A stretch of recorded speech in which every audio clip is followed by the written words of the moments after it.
Hey everybody, this is the 1 Hour Photo Podcast by Studio C41, and I'm Bill Manning, and this guest has no introduction required. It is Joe Greer, and I am so honored to have him on the show, and we're going to discuss some really cool things about what makes him a photographer, how he got into it, and his time in New York City. And now he is in Nashville. And so we're going to kind of learn a little bit about his photography and kind of dive into what is going on with Joe. So, Joe, how are you doing, man?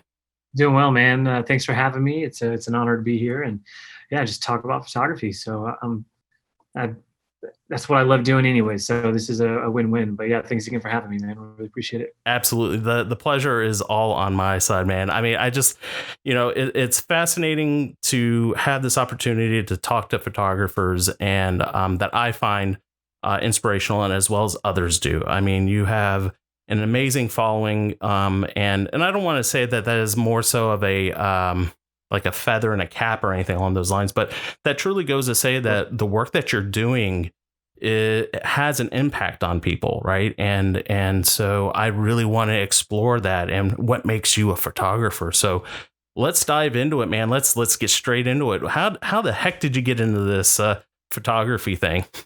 Yeah, man, it was kind of not by mistake, but more by like happenstance. Like it was never on my radar to become a photographer at all. I mean, I kind of grew up. I'm actually in my hometown right now, working on a little photo project in Crystal River, Florida. But I grew up an athlete, like a runner, cross country guy, and that was kind of my vision at first. I went to college for exercise science. I kind of wanted to be in that field. Again, photography had not even come into my life yet at that moment, and decided then after like my freshman year in 2007 that wasn't for me. So I went back home to Florida, just kind of, situate myself, kind of get an idea of what I want to do with my life. And so it was about like when I was 21, that felt like I was called to the Pacific Northwest out to Washington State and Spokane in Eastern Washington, where I got accepted into Bible college. And I was planning to go into full-time ministry and like become a preacher or a pastor. Like that was a big part of my life as a kid growing up, and still is. It looks different now, but that I had a 4-year stint from 2010 to 2014 where I went to Bible college and I was writing sermons and I was studying Greek, and it was a whole thing. It was there when I think it was 2011. Instagram had come out 2010, I believe, in October. I was on about a year later on November 4th, 2011. I just got an iPhone. That's not it. I realized that I was on Facebook and I had Android and, laptop, whatever. And there was this new thing on Facebook at the time where I guess like the way that Facebook was built back then, like in specifically 2011, it was very difficult to upload photos to Facebook. It was just such a challenging, pain in the ass kind of situation. And there was no real from your phone. There was no real seamless way to just upload photos to Facebook. And that was really annoying to me. And so then I started seeing this thing pop up in my newsfeed on Facebook, and it was uploaded, and it was just like a single photo of whatever, uploaded via Instagram. And I'm like, what the frick is this Instagram? And the filters were dope, and it was all the classic like toaster, horrible overprocessed presets that they had back in the day. And still have actually in the app. And I'm like, dude, these are sick. Like, what is this app? And I just like had no idea what it was. And it was not out for Android yet. So I was like, well, frick, I need to go buy an iPhone. Yeah. Pretty much empty. I was a broke college student working 4 part-time jobs to pay my way through school. And I was just like, I gotta get an iPhone. So I went and bought an iPhone 4. I think that was the newest version of the phone, and then downloaded Instagram. And like, that was my only reason of why I wanted the app, was because I wanted a seamless way to post photos to Facebook. And so from there, as you can probably imagine, having no photographic experience, being self-taught, going to college for something not even creative related, I was just like posting random freaking photos of whatever, And then it was like slowly, more so that my family could see, what was happening, on the other, because my family was from Florida, just they can kind of keep up with me. And one thing led to another. Months go by, and I'm just like dinking around, having fun, taking photos. I'm really starting to enjoy it. And again, horrible. If you go back onto my feed, I purposely left those photos up just so that I could go back every now and then and see where it started and where I came from, and to recognize the growth and the absolute horror I did with taking photos back then. It was just so bad. But I'm encouraged. I'm encouraged after 9 years of work that I've gotten a little bit better. But I was just having fun with it, and then it just kind of started to like, okay, I don't know if I want to do my homework right now. I'd rather go out and take photos on my phone. And then my studies started. I started to neglect my studies, and because I was just like, anytime I had to go out and take photos, whether it was for sunrise or sunset, and then a few of my buddies at school or that also were in town, we all were kind of getting into it at the same time, and none of us had any idea what we were doing. We were just like having fun, taking photos, taking weird compositions, just learning how the whole photography thing works. I had no idea what rule of thirds was. I had no idea what contrast meant or highlights or how to compose anything. I didn't know what a portrait was. And so it was just weird stuff that I was just like jumped into. And the whole app back then, and Instagram has changed a lot, obviously, as we all know. But back then it was very community driven. It was very, very community driven. And so early on, I was just meeting other photographers, Instagram photographers, in the state of Washington or in Oregon, and we would all meet up and do trips, or and just kind of. And again, none of us had a camera, or an actual DSLR or a film camera. If you gave me a film camera back in 2011, 2012, I would literally, I'd be like, "You're an idiot. I have no idea what this is. Like, there's no chance you're going to get me to use this." But that was like such a sweet, intimate, pure time in my life. Again, at that time I was 22, 23, 24, where it was just, it was so innocent. And it was just fueled by just the joy and the excitement of making photos, even from a phone. And thankfully I still have that excitement of making pictures. Obviously now that excitement exists with analog and with film, even digital, but it's evolved as as I've evolved as a person and artist. But it all started there, man, in Bible college. And so like fast forward 2 more years, I'm senior year, it's 2014.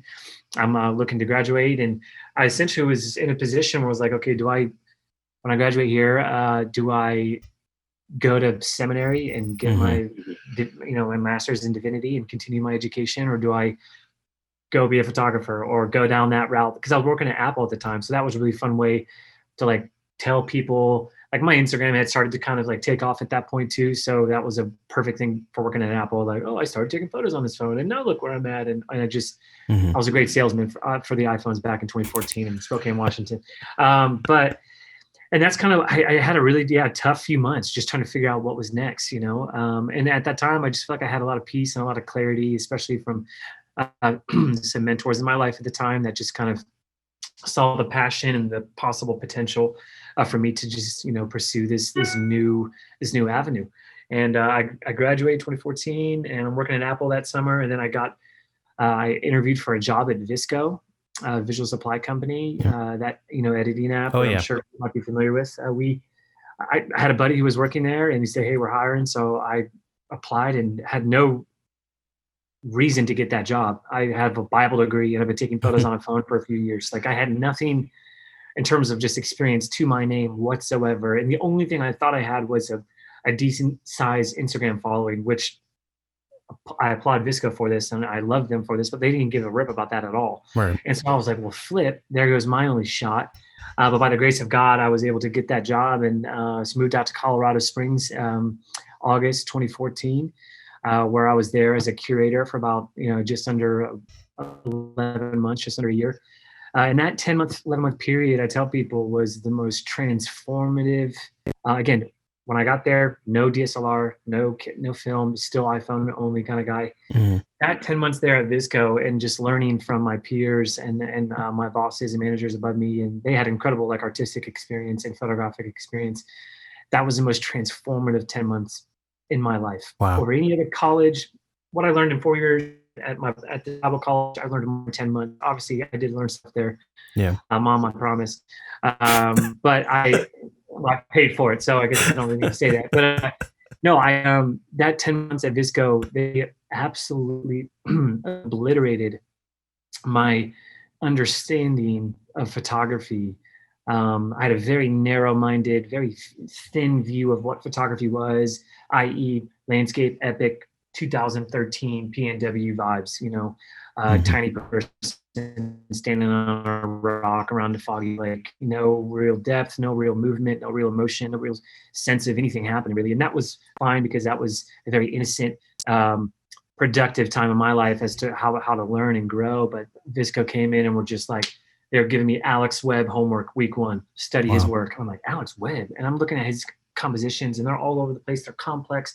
He's got things moving in and out of frame on the right, on the bottom, the midground, the background, the foreground. Now he's actually one of my favorite photographers. But like back in 2014 in August, I'm like, each week we had to study a new body of work of a photographer living or in the past. And that just blew my mind. That opened up this whole new world of what photography could be, what it meant to be able to make a captivating photograph, and something I wanted to chase with every ounce of being and energy in my body. And so, yeah, I attribute Visco to being the shift and on everything. I think if I had kept working at that Apple and turned down the job or never even got offered the job in the first place, I don't think I'd be here right now talking to you, or don't even, yeah, I would have been in a radically different place, I think, photographically. Hmm. So that's kind of how it all started, man. It was just, I was out west going to college and then kind of download this free app, and it radically changed my life. That's fascinating. It's amazing. There are people in our lives that make a huge pivotal change in our lives, right? Right. Um, uh, hey man, once you apply for this, I don't have any background. I don't have any thing that they would be interested in. Just go for it. And then there are people that are in your lives that allow you to take a chance and then make such a pivotal change in your life. And it's amazing to hear that because it's kind of funny. We have I wouldn't say similar, but when I went to college, I Yeah. went for a philosophy degree. Okay. And so originally I was looking at going to seminary myself, Yeah. Okay. Nice.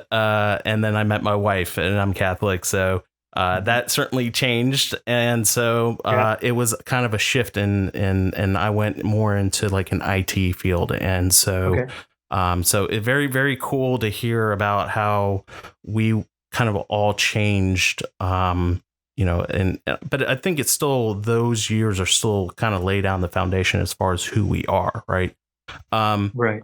Now you made a transition into Visco. Was that part of the move going to New York City? No, there's a few years in between those two situations actually. So yeah, 2014, right when I got to Visco is when I met my wife on Instagram actually also. So again, I owe Oh, everything cool. to that app. Um, I met Maddie.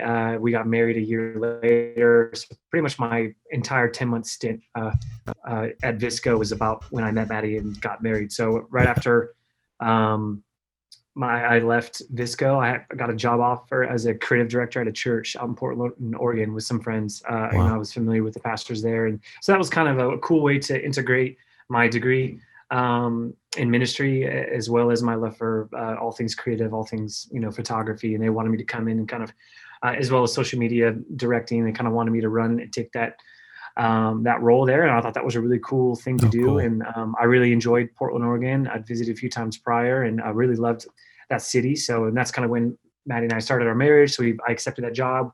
We got married. We moved to Portland, Oregon. And that was 2015 to 2017. Pretty much almost exactly 2 years is when we lived in Portland. And then after that, I just realized, we wanted to actually got let go unexpectedly Hmm. at the tail end of 2016, going into 2017 from that job. And that kind of just forced me into full-time freelance, which Wow. was always the dream. I didn't want to work at the church forever. That was just a cool newlywed kind of going to a new city, building a community kind of vibe. And the goal was always to become, full-time dependent photographer, working with clients, commercial stuff or whatever. And yeah, those last 4 months after I got let go in Portland, we were just like, okay, what do we want to do at Portland? We weren't really vibing with it anymore. And so we were considering LA. Hmm. And I was in Israel for a photo thing, and Madison was down in LA visiting some friends. We had had this conversation. She really wanted to move to LA. I didn't give a rip about LA. Would have preferred to gone to Seattle maybe. And so I had while I was in Israel, I was having this great time making photographs, and just came to this. So you know what? We can make LA work. They got an international airport. I like to travel. I think we could totally make it work. We had a few friends down there, and so Hmm. I personally get over that hump. I'm stoked on LA. I get back, we connect. She just came back from LA. I just came back from Israel. We're like reconnecting about each other's trips. She's like, "Hey man, so yeah, I don't think we should move to LA." And I was just about to tell her I got to the point where I was okay to move to LA. And I was like, "What? What do you mean? What? Where do we?" And she's like, and all she said was, "What about New York?" And I'd only been to New York twice before, once on our honeymoon. We honeymooned there, part of our trip, and then one other time for like a weekend. And we had loved the city, but New York seemed so out of reach financially Mm. to like make it there, to live there, to pay like. But we're also considering LA, which is also one of the most expensive cities to live in the U.S. So Right. I don't even know why we didn't consider. All of our families out east. We have no family out west. And so as soon as she said that, again, I never even thought about New York as an option for us. Yeah, when she said that, I was like, it was like a light switch went on. It was like, oh, this is it, 100%. It's our favorite city. We're closer to family. Let's do it. And we moved 30 days later, and it was Wow. that quick. It was that all the doors that needed to open for us to get there opened. I have a sister who lives about an hour. Used to. She doesn't live there anymore. I lived an hour north of the city, so we stayed with her for a few weeks as we were trying to find an apartment, and we found a place in the summer of 2017, and that was and then fast forward the next 3 years before moving to Nashville, that was our life.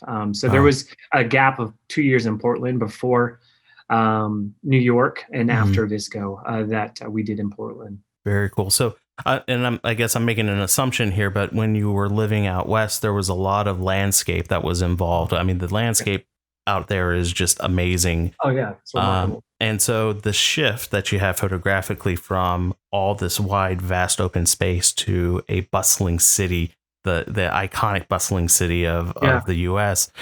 How was that major shift as a photographer? Like, how did you try to force yourself to see things differently, or did it come naturally to kind of start photographing everyday life there? Like, how did that Yeah, shift? yeah, that's a great question. I at that tail end of Portland, yeah, like the end of 2016, started 2017, I was just over the landscape stuff. Like that was my first Mm, love. I had been photographing it for 6 years. I will always enjoy having my cameras and being thrown into an unbelievably gorgeous landscape. I'm actually working on I should probably shouldn't say that.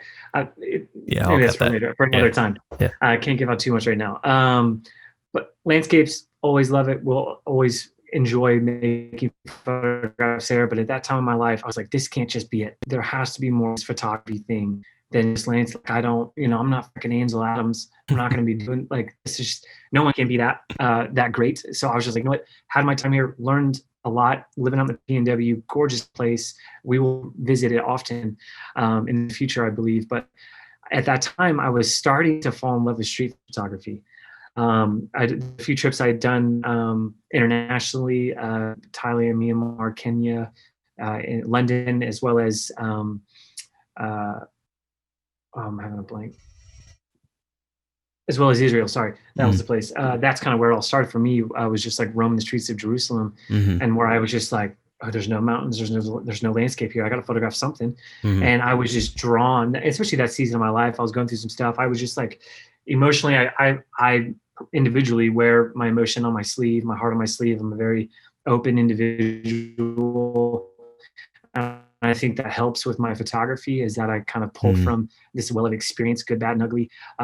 As I'm behind a camera, I feel like I'm able to kind of relate a little bit more to some of the interactions and to some of the emotion I experienced on the street. And that's kind of where it all came alive to me while I was in Israel. I was like, there's so much like a palpable, like you could just feel the emotion and the sense of just depth there. I don't know how to explain it. Probably sounded crazy saying it, but it's mm, just something switched there where I had no landscape to depend on, and there was life, and I wanted to photograph it. And so that started it. And then I got back to Portland, and I was just like, man, like I want to go down downtown Portland and see, when there's like parades or crowds, I just want to be around people. Yeah. And I'm using my iPhone still. I had, when is it? Actually, no, I think I did have film. I had just gotten this right. Well, 2015, I got my first film camera, Canon 8U1. My wife gifted it to me on our wedding day. And so that started the monster. That forever hurts my bank account. But it all started there, thanks to my beautiful wife, Madison. And so every time I just would go downtown with my iPhone and my film camera, and I would just take photos of strangers and people. And then I start to like indoctrinate myself in the great bodies of work down on the streets. Gary Winogrand, Joel Merowitz, Henry Cartier-Bresson, Yves Arnold, Vivian Maier, Diane Arbus. So there was so many works and documentaries that I was watching. I was like, dude, this is it. And then after every body of work I consumed, every documentary I watched, I became more and more and more obsessed with making photos on the streets of daily, mundane, ordinary life. That was it. That was the key. That was the answer to everything I had wanted. Artistically, it was like, this is what I want. And so when the opportunity came to move to New York, it was I was so excited. I was so flipping excited. I had just started it was January 2017 is when I got my first Leica. And that's kind of when I was just excited to jump down that whole train, that whole, rabbit hole. And so there was just like, New York was just this moving there. It was a shedding of an old self per se, I guess. And it photographically, artistically, personally, and our marriage, all of it, everything had switched, gotten more into film, got a new Leica, going to a new town, being around in a city of 10 million people. Like everything was new, everything was fresh, everything was exciting. And it still is. I still feel that way about New York, and which is why it was a big bummer to leave the way that we did this year because of COVID. But yeah, man, getting to New York, I was just pumped to hit the streets, to embrace every challenging thing that came my way, whether it be technical in terms of photography, or whether it be relationally, just like, okay, New York's New York is not Portland. So I had to figure out my rhythm, photographing strangers on the street and tackling the fear of getting my camera and doing like this, within 3 feet or 6 feet of a complete stranger in New York freaking city. But as I learned quickly, New Yorkers, man, they don't give a rip. They understand it. They're hardworking.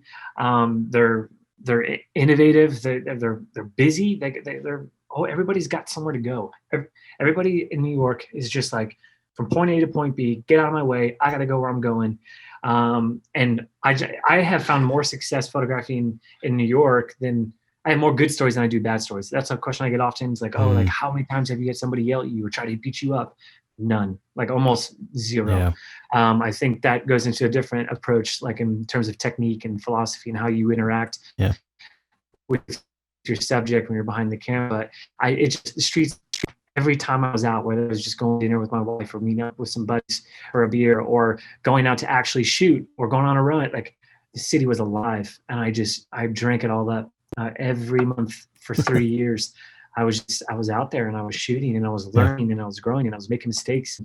Yeah, that's kind of how that all happened and how I got into that. And I'm very thankful that we decided to move to New York. Again, another little thing. I think if something had changed or gone a different direction, I don't know if I'd be like if we had actually moved to LA. Who knows? It's a totally different. Totally vibe. I totally get it. Vibe, Yeah. Gary Winogrand did it in the later part of his career, but none of us are Gary Winogrand. So there's only a few that can do that. So that's true. New York, it was one of those things. It's happened a few times in my career. It was just the right place at the right time. I moved to New York. We were excited. It was a fresh slate for us.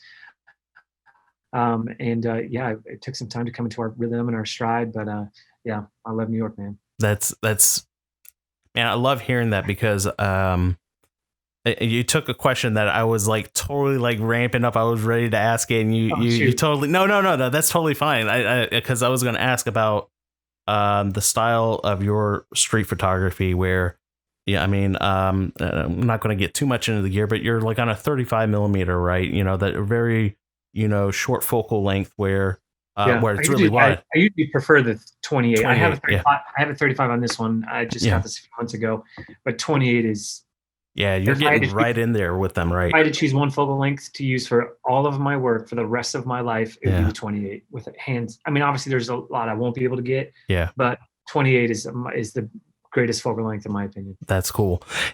And I've noticed some of the videos, and we'll get into some of the other photographers that you've networked in while we're in New York City.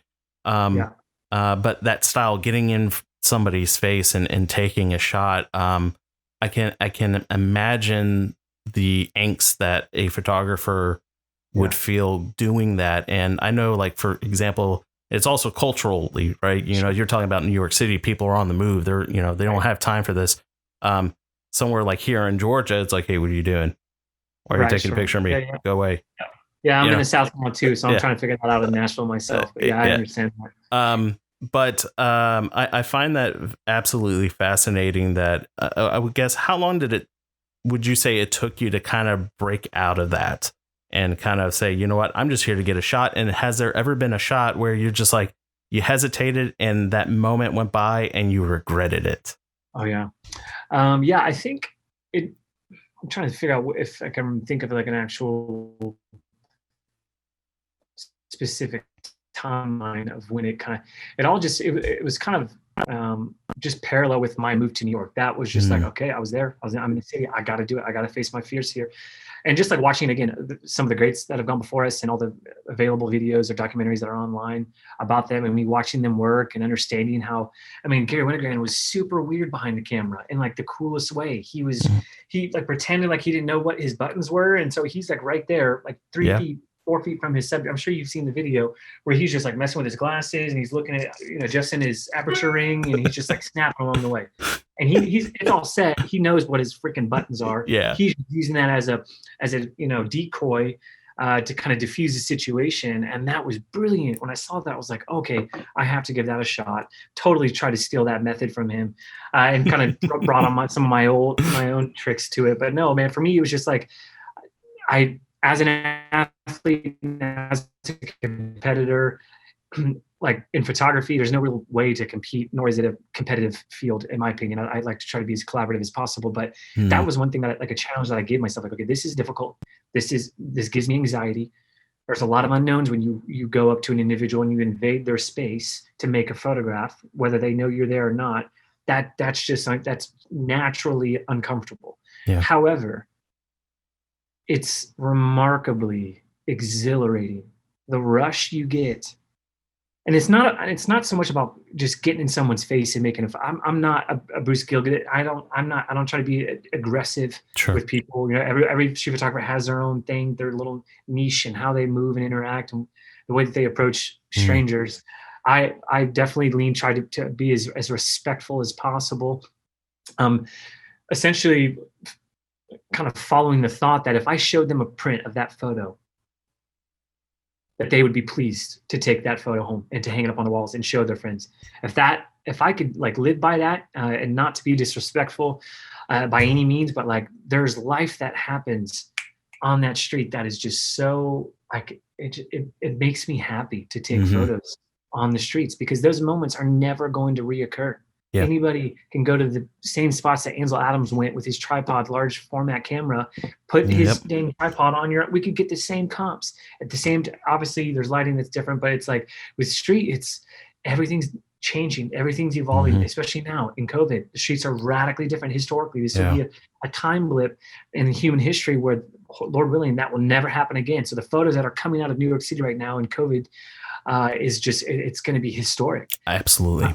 I'm bummed that I'm not there to partake in that, but like for me, it's just the streets just provided me an outlet to challenge myself and to face my fears. And then once I started to do it, and it was like muscle memory, there was just these beautiful interactions I was having with my subjects. Again, most of them didn't know that I was taking the photo. I do shoot a lot from the chest or from the hip, and that's why I love the 28. But there are, I say about 30, 5% of my street work in New York, or street work in general.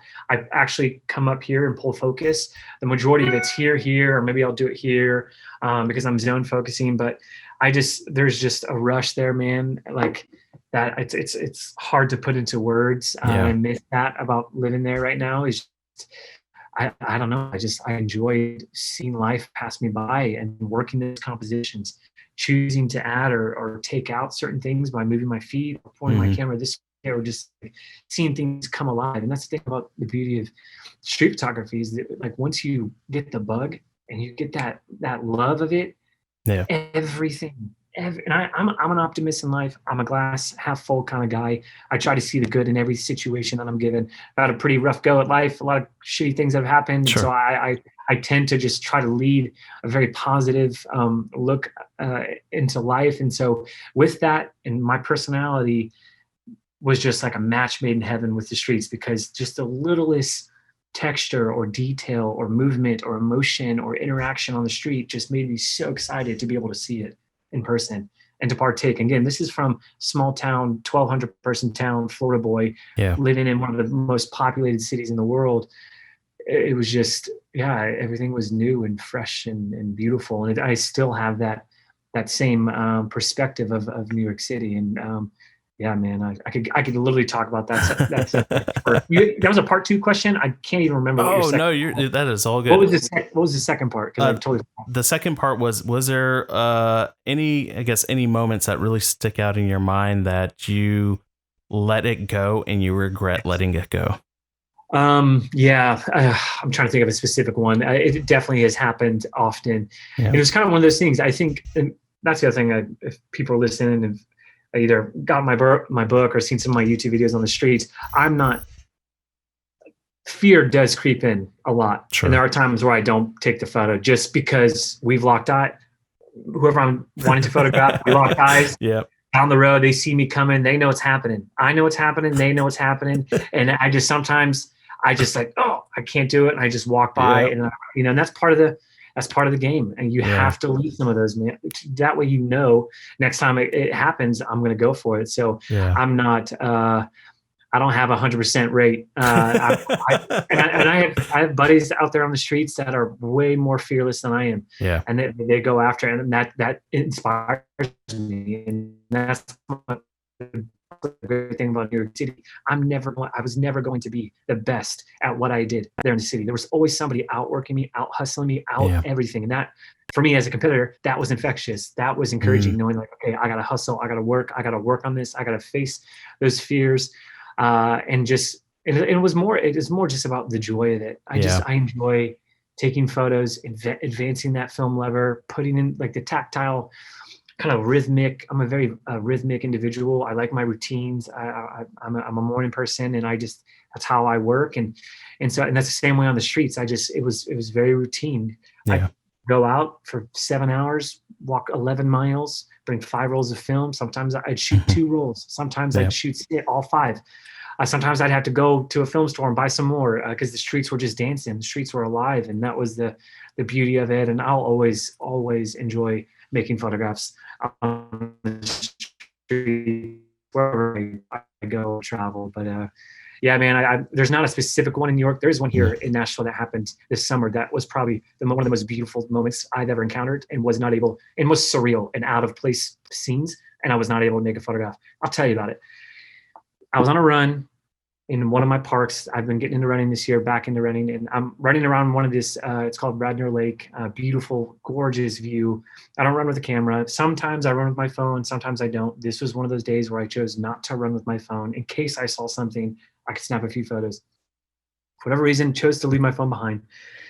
And I'm finishing my run. So it's like 4 or 5 miles, whatever. I'm running back down to my car, and uphill, coming the opposite direction of me, passing me, was a group of mid-20s, late 20s, I think there were like 9 or 10 of them, young lady nuns in full nun garb, just walking. Like, they did not belong in this park. There was I don't think there was any schools in the area. Sure. This is like a fitness route where people run and like bike or go walk their dogs. But there was this group of nuns in this gorgeous like dark forest green light, walking Mm. uphill, cracking jokes, laughing. And it was just the most, I'm like, I, I stopped and I like looked around and I was like, I don't have my phone. And it was just the light was coming in Oh and man. the movement and the mood and just how surreal, like they were in the middle. Mm. I could have, if I did have my camera, I would have been able to frame it to where it was, they were in the middle of the forest walking, Uh, like just having fun in community, talking, whatever they yeah. were. And I was just, I was absolutely stunned. I could have been dehydrated because I was finishing the tail end of my run. Maybe that even happened. Maybe I envisioned that, but I'm pretty sure they were real. But I like passed that scene, and that was just one of those moments where Yeah. I thought about it. I still think about it. Where I was driving home and I was just like on the wheel, and I was like, that moment, and I was running through my mind how I would have gotten the photo if I just happened to be on a photo walk. Mm. Would I have introduced myself and asked if I could make some photos of them while they were walking? Like, I don't know. I just, that was one of the good ones that I Yeah. missed that I just really enjoy thinking about. And sometimes, like I said, I don't mind missing those really good ones because it makes you hungrier for Yeah. for the next shot. Yeah. And Well, yeah, so that was a tough one, man. That was a it's tough a tough one. L I had to eat. It's a tough one, but also I think also at the same time though, it's like that's a moment that's personal for you too, right? You know, like you saw that, nobody else is ever going to see that, and that's something Right. that's going to be something that you're going to keep for yourself. So not a Exactly. total loss, right? But I mean, Sure. yeah, I Fair. absolutely agree with, you know, wanting to share that moment with the world, but it is also something very personal for you. Absolutely. Um, so we were talking about, I want to backtrack to New York City a little bit. And Yeah. so there has been something very interesting that I've kind of noticed, maybe just as an outsider looking in. Yeah. Um, there is something very interesting, I guess, photographically, maybe even film photography in general as well, that's coming out of Brooklyn. Mm. You know, we have Willem Verbeek, Yeah. good friend of yours, Yeah. that has come out of there. The great people over at Brooklyn Film Camera and everything are doing Yeah. some incredible things in that area. Yeah. Lomography is based out of there. As somebody that lived there, I mean, have you kind of taken pause and kind of thought about like what's going on there culturally as far as photography goes?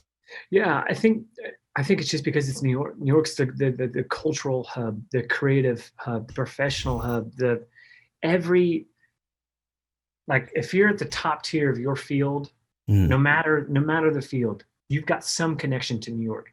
The majority of people, businesses, all have some sort of HQ, satellite office, or some sort of presence within the city. And so it's just like you've got the top tier of everybody is in that mm, city chasing the same that dream and that was yeah, what was so infectious about that city. And I think that also goes with film photography and with the photography community. You got I've met some of the most talented artists in my 3 years there that have become close friends of mine that are a massive source of inspiration to me, that I draw inspiration from, or I go back to the work, or we've still caught up. Like it's just I just think that's just New York. That's just yeah, how the city is and why they're so resilient and why some of the most obviously great things, beautiful work of art can come from other cities that are not New York. Obviously, that is true. As I'm probably going to try to put my stamp in Nashville and try to, create or join the already growing film photography community in Nashville and see what kind of what trouble we can get in photographically. you But know, in Brooklyn, yeah, having lived there for years, yeah, becoming friends with Willem, I know the folks over at Lomo as well. It's just like there's just really talented, artistic, incredible people that yeah, are drawn to New York, and that's the beautiful thing is they're international. They're not from the U.S. And that's yeah, also another thing I love is you've got all this wide range of artistic people there that just come from massively different walks of life, and yeah, everybody's making beautiful work, and that was just infectious, and that was inspiring for any artist or any yeah, individual that took the time to slow down and to see who was around them. It's just like, man, there's a lot happening. And so yeah, I'm trying to, that doesn't really answer your question too much. I definitely have thought that, but it's just like me having lived in the city, it's like, oh, that makes sense. Like yeah, that's just New York, yeah, especially in Brooklyn, there's a lot of artsy fartsy people that live in Brooklyn. sure. Yeah, so my closest pals are still there, and yeah, I miss it. Yeah, that's really cool. Well, I know that you created an incredible body of work and you put a book out right at your departure from New York City, NYC. I Love You. Yeah. And it has been amazing to see people respond to this book, the ones that, you know, did pre-order and they got them and everything along those lines. And the images that I have not gotten one yet. I'm going to get one. But the response on it has been amazing. How did you go through that process and selecting and saying, this is the image that I want to share? Like, how did that culling process happen? And, you know, how long was that process for you? Yeah, that all started. Maddie and I were in Nashville visiting her family. That's where she's from.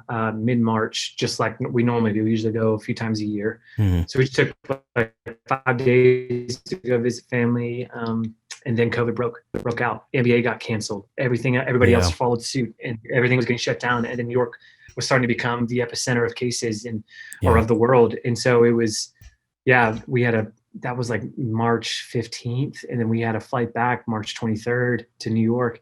And we were like, we should just stay here with your family. Let's just like lay low for a little bit. We didn't really have any pressing need to get back to the city right away. All my work's to cancel. We were like, okay, let's just like bunker down, stay here, stay safe, quarantine. And that kind of when it all started. I happened to have actually like most of my hard drives with all of my New York scans from the streets over the last 3 years on me, which is weird because I never usually do that. It was just, again, that could have been, I don't know, but that was an incredible blessing that I happened to have that work on me. And so I wasn't shooting. I wasn't doing like a quarantine selfie series. I wasn't making any work. I didn't really want to anyway. So I was just like, okay, what am I? Because we're on the back end, Maddie and I are like, okay, are we moving out of the city? What should we do? Our lease is up in May. We got to give our landlord an answer at the end of April. And so there was just so many other life things happening in the background. Or I was like, let me just like look at my work. Let me just see what I have. Let me jump in my archives here. And then it just kind of all came together. I was like, okay, I think we were getting close to the decision that we actually were going to move to Nashville and leave New York. And so then it just clicked. It's like, okay, I think I have a body of work here ready for print, because that has always been my dream. Willem did a YouTube video interview thing with me last year, and there's and some friends people have pointed out, and I always forget that I said this, but in his video, I was like, the goal is to make a photo book. I don't know when I might be 6 years old when I make my first book. Little did I know 7 months later that would something that I literally thought was almost impossible or so far, kind of like moving to New York. I thought it was so far fetched. Like there's no way I'm ever going to be ready to make a photo book.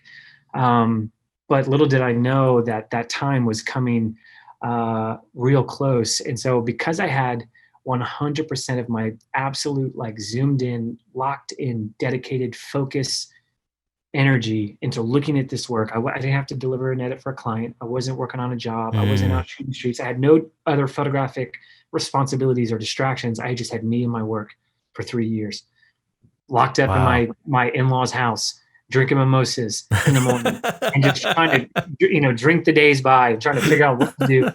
And so I'm going through these old scans on my hard drives, and I'm looking. I'm like, I think I got something here, babe. And I'm like talking to Maddie, and we're thinking of ideas of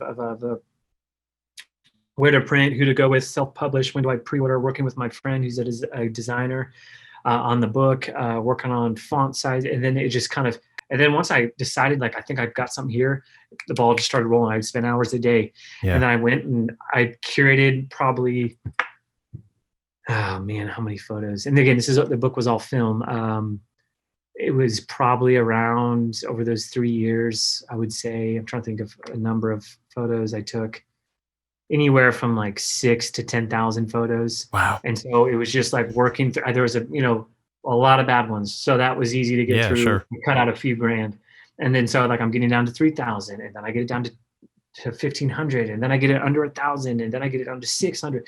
And so I'm just like, every day I'm taking some time. I'm getting a fresh sleep. I'm getting a nice run in. I'm clearing my mind, trying to separate myself from the photos, and I'm going back to it.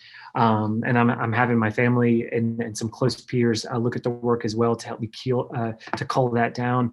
And then I get it down to about 250.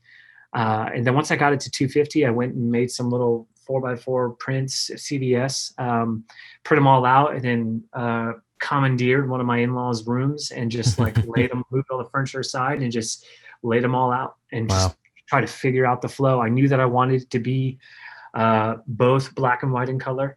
My last year and a half, I while I was out shooting in the streets, I rotated out every roll. I shot a color roll, I'd swap out, put in a black and white. Oh, Finish cool. that roll, put in a color. Every roll for a year and a half, I did that.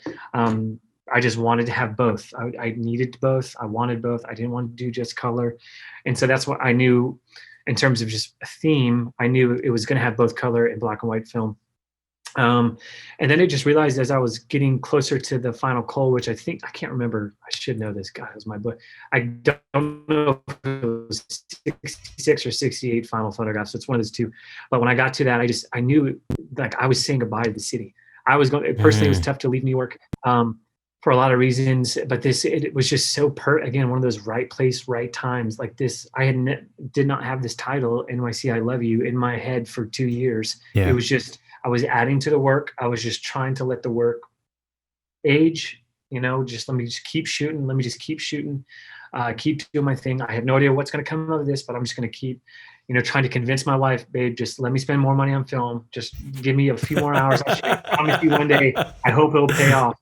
And so it just took, I don't know, it just all came together so perfectly. And that's when I realized it's like, okay, the title is going to be NYC, I Love You. And it was just it was simple. There was no words in it really.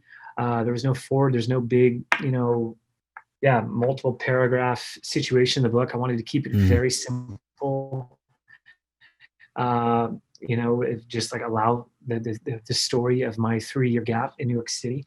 Also just before the pandemic, like that was month 1, month 2 of COVID. Think back now, like, especially how I've seen photos come out of New York City or what it's been like there, these photos hit differently. Like pre-COVID, you see intimacy, the interaction of human touch, because I'm drawn to human touch. Yeah. That's a theme that comes up in my work. It could be a very intimate and delicate, or it could be pretty, two people collide for a big hug. There could be a lot of different elements of physical and human touch within my work. And you see, it feels different. One of my favorite photos, I think, is the second photo, is just this delicate touch of, in a jam-packed rush hour subway, this hand resting on the ceiling of the subway roof. And it's just something I would not even do now. But it's just like, it's weird to see the effects of COVID that it's had on us individually. Also on the society, especially in New York City. As I look back through the work now, and seeing the crowds maskless, it's just, it has a different hit now. And I'm very thankful for that in a weird way. But yeah, man. It's so funny. I did a YouTube video on something called Doing a Clip Test. And we do kind of tips and tricks on, like, if you got a roll of film, you have no idea what it's going to look like, develop a little bit of it, get an idea how it is, and then develop the whole roll. Right. And so I did that for a little video, and I found a roll of Cinestill 800T, and it stuck in one of my drawers. And I was like, let me do a clip test on this. I have no idea what's on this, and process it. And I was like, oh, dang, this was from, it was like a county fair that we had. Oh, wow. And I was like, all right, I got to process this whole thing. And I processed it. And then it was the county fair. And then it was some images from New Year's Eve. And so my wife and I went down to the Georgia Aquarium. And so we did a whole, the 20s theme, right? Right. And so I looked at those images, and it was like, this is such a weird time. And at that time, I didn't really give it much consideration until somebody said, oh, I said, these are just pictures from, whatever. And then somebody said, no, these are pictures from right before COVID happened. Yeah. And like that changed my perspective of that images. And I was just like, wow. Yeah. And I think as photographers, we all have that body of work leading right up to when things change dramatically for us. And it might be a year or two more before things really start to, I hope I'm wrong, really start to go back to some sense of normalcy. Yeah. And so we're all, yeah, as photographers, we all got that body of work that it was just like, we remember what it was like Yeah. for me, that was, those I remember exact how clear, I mean, it's crystal clear, just my Wow. last few outings in the city. Oh It was man. winter then, but it was just still alive. But yeah, Yeah. man, it's That's wild. crazy. That's crazy. So now you're making this change to Nashville. And so I personally, I'm only 3.5 hours away from Nashville, and I've been there a few times, and it's an awesome place. I love the culture that you have this indie music vibe that's coming out of there, and it is Right. absolutely awesome. There is a thriving film community there that I've got It's, the yep. pleasure to meet some awesome people. We did an interview with the folks over at Third Man Records. They Mhm. get a fantastic photo studio out of there, Mhm. and so we did an interview with them and kind of tapped into what's going on in Nashville over there, and it's fascinating. I'm really excited for you to see what will be coming of out of Nashville for you. So I guess what are some of the things that you're seeing in the future? Like, how do you feel like you're going to be interacting with Nashville at this point? Yeah, I'm still trying to figure that out, to be honest. This Hmm. has been a weird, 7, 8 months. Just, Maddie and I just now got a house. We were living with her parents because we didn't know if we were going to build, because we bought Hmm. 2 acres in Franklin, Tennessee, and we were going to build on that, but we put that on pause. So now that we got into a house in our own space, we're, yeah, just figuring out what our next steps are. But yeah, I haven't shot too much. I've done a few road trips, mostly for work. Just I kind of opted on driving to the Yeah. location instead of flying, just because A, I get to make photos and B, felt a little bit better about it. Yeah. And so the most photos I've taken have been on these road trips. So that's a whole nother body of work I'm working on and continuing to add to. But it's been interesting because it's like it's yeah, it's a slower pace in Nashville, and that's not a bad thing. I don't say that negatively. Yeah. I'm excited about that. I welcome that. I think the biggest thing for me is like, I think I probably will be transitioning to just a slower medium with medium format, Oh, cool. maybe some large format. Who knows? But I will not ever betray my M6. You know that. Everybody knows that, and I have that around me, on me at all times. But I'm excited to just, yeah, slow down a little bit.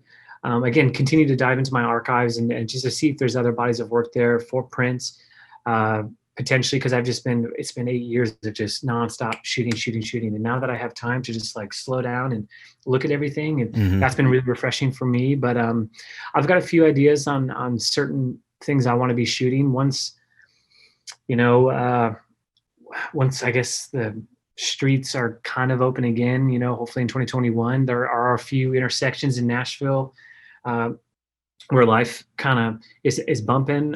So I might, go down there to get my street fix. But I haven't really kind of tapped into that yet. I'm not trying to force it. I'm not trying to rush it.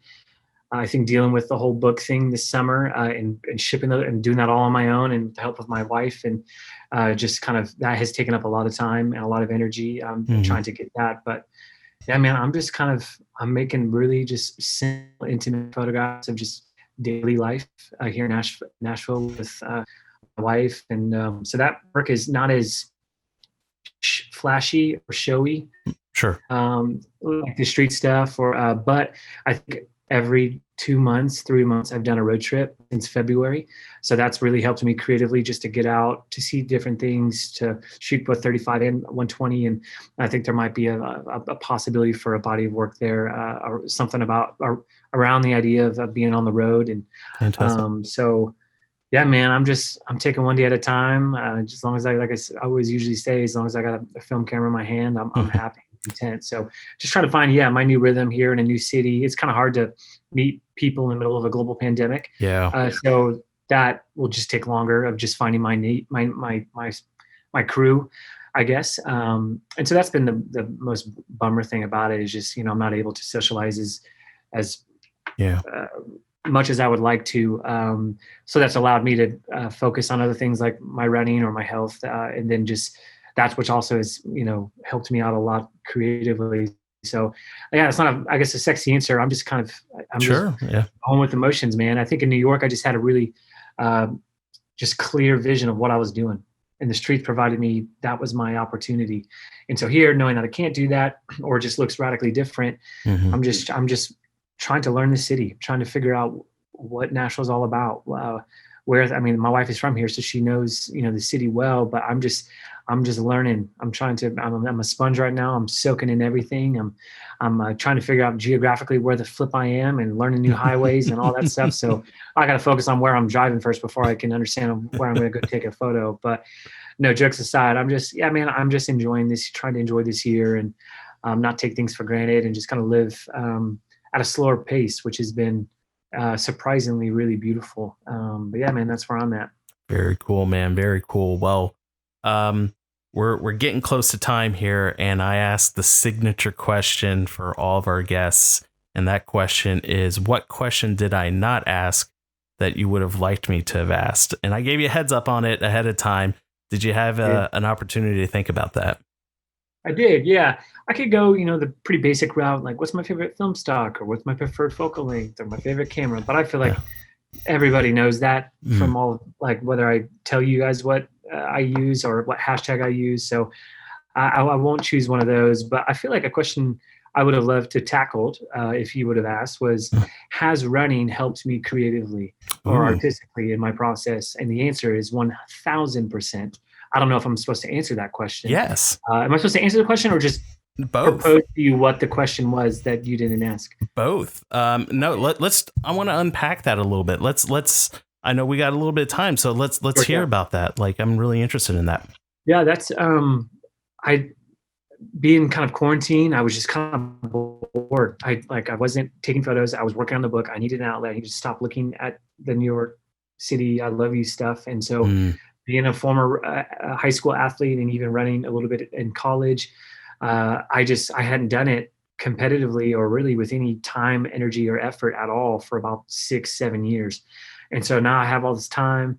I'm in a new city, and that was a beautiful way for me to location scout. Actually, was going on runs, and it was a fun way to learn the ins and outs of Nashville. But and I didn't go into it thinking like, oh, I wonder if this is going to help me mentally or creatively. I just was like, I need to work out. I need to run. Let me see if I can get back into it and get into shape. That was about April when I started that. But man, it is just, I think it's unlocked just a whole new thing for me. Artistically and creatively, just it frees me up. It alleviates a lot of anxiety and stress mm, that come with just being freelance, and also being freelance and a lot of your income dependent on the commercial photographic landscape, and a lot of that work having evaporated from what yeah. looks like overnight when COVID started, and it's slowly coming back, but it's so I just needed time to just like free my mind. Let me just like tackle something different that has nothing to do with photography. And that was another thing. It's like it was a new, like I was reintroduced basically to my first love. Running was the first thing that I really, really, really loved and cared about. And so to revisit that 15 years later from when I initially started in eighth grade as an adult, as 31 years old, as a professional photographer, there was this combo of like two loves in my life. Like first running, and then me as an artist or as a photographer, I was just like thinking about the book. I was thinking about new work that I wanted to make on my runs, and I'm watching light on my runs, and I'm going through little streets and are on trails up in the mountains, and I'm seeing light come through at certain times of the day, and it's just I'm seeing things in a frame. Also, like I said, with the ladies and the nuns walking up the street, that I'm always seeing through a frame, and that was such a cool thing for me as I run. Is just like it's another outlet for me to not think at all about photography if I don't want to, but if I Mm, want to and I'm on a 10-mile run and I'm bored, I can just like daydream about my goals or things that I want to yeah. still accomplish this year. And it's just, yeah. And also it's just helps my mind to be sharper, especially when I am shooting. It's done wonders for me. Little did I know that it would have that effect. I was thinking more just on the health side of things or Yeah. just being in shape. But now I think it's been a new best friend and a beautiful compliment to my work as a photographer. Fascinating. I agree that time to allow us to think and everything along those lines. Being in Atlanta, by all means, not so much exercising for me, but I had an hour and a half between going home from home to work and sitting in Atlanta traffic. Yeah, on our commute. And during that time, I was constantly thinking about things for the show, content, and what I wanted to do and goals. And for me, it's wake up, go to work, come upstairs, work 8 hours, disconnect, come work on content and all that. And I did hit a burnout phase, right? So I'm coming out of that burnout phase, which is a topic for another conversation that I'm really interested in talking to the listeners about. But it's absolutely fascinating that you're making that time for you to be able to think, and that is so important, especially during this time. Yeah. Absolutely, 100%. Well, cool, Joe. Unfortunately, it is time, and I just wanted to say thank you so much for taking time out of your day and having a conversation with me. Our listeners are going to learn so much about this. Before we go, where can we find you on the internet? Where can we get NYC I Love You? It's actually sold out. Oh! No, I might have one extra copy I could send your way. Don't tell anybody I said that. Everybody's going to hear that. I've got a few copies left just for my own keepsake. Sure. But I send me an address on email or whatnot, and I'll get one over to you. But unfortunately, it is all sold out, which is a good thing. I'm very thankful for that. I might do a second edition down the road, years from now, who knows. But yeah, so other than that, I guess it would just be Instagram or YouTube. Just check it out. It's Joe Greer. But other than that, man, no, thank you so much for having me. It was a real honor and great conversation. You did an incredible job. You're a great interviewer. So I really appreciate the time, man. Thank you, man. I really appreciate that. It means a lot. All right, guys. Well, that wraps it up for this episode. So until the next one, shoot some film. Dang it. Yes.